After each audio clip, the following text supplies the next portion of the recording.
The BMW S1000XR is a sports tourer that is proving hugely popular with those bikers who don't want to hang up the racing leathers just yet.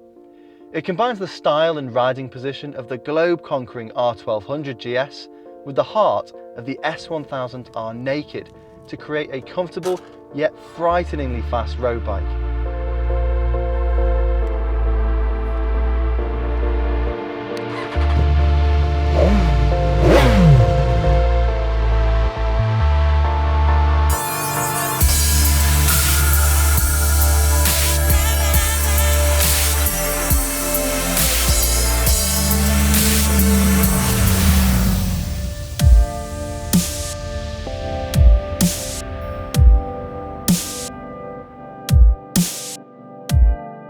Do not be sucked in by the big screen, wide bars and adventure styling, because the S1000XR is basically a sports bike on stilts. Behind this faired body you'll spot a chain drive, a twin spar aluminium frame and the same 999cc inline 4-cylinder unit that is featured in the S1000R Naked, although here it develops 158 brake horsepower and 83 pounds-foot of torque. When you get on the bike, you'll discover that there isn't much suppleness in the seat or the suspension as you might have expected from the adventure-based styling. The setup here is firm, and although the seat height is quite similar to that of the GS, the XR actually feels like a taller bike. The seat is fixed too, but you can spec an 820mm low seat option, and you can specify a lowered suspension version of the XR, which drops the seat height to 790mm too. The riding position itself feels natural and open and very comfortable. This digital display gives you loads of information, including a very accurate fuel gauge and a gear selection indicator. And although this big screen needs to be operated when you're stationary, it does do a great job at deflecting wind at high speeds over your helmet and shoulders. All versions receive traction control, linked ABS and 2 rider modes, but if you go for this top spec Sport SE version, then you receive the full suite of rain, road, dynamic and dynamic plus that are able to alter the traction control, the throttle response and the adaptive suspension accordingly.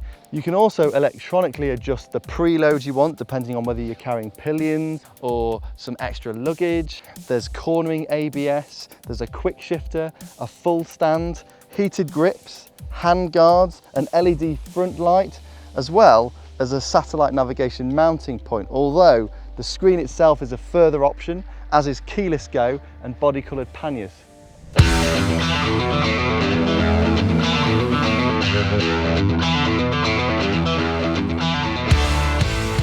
S1000XR feels much more like a sports bike with an upright riding position than it does an adventure bike with a sports engine.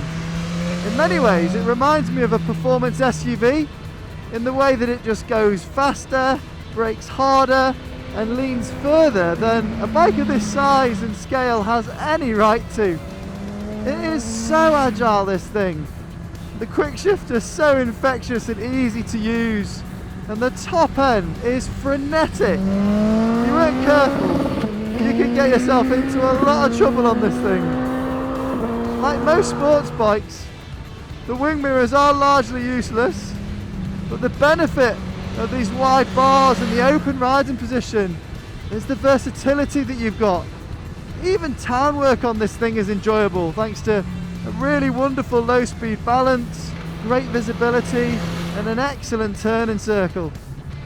If you were after a bike that could cross country, do a track day and then you could quite happily ride at home afterwards, then you'd have no hesitation in taking the XR.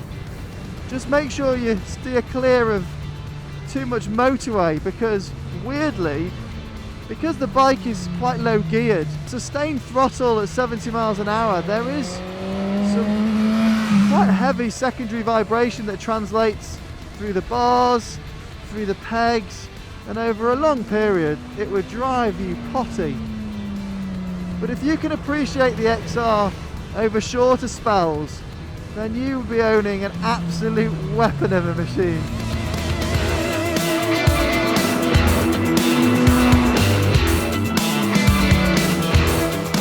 Despite these adventure-based looks, the S1000XR is a properly sporty bike with sharp handling and a brutal engine. Sure, there may be other sports tourers that offer more refinement and better long distance comfort, but for excitement, for adrenaline, for pure performance, not much comes close.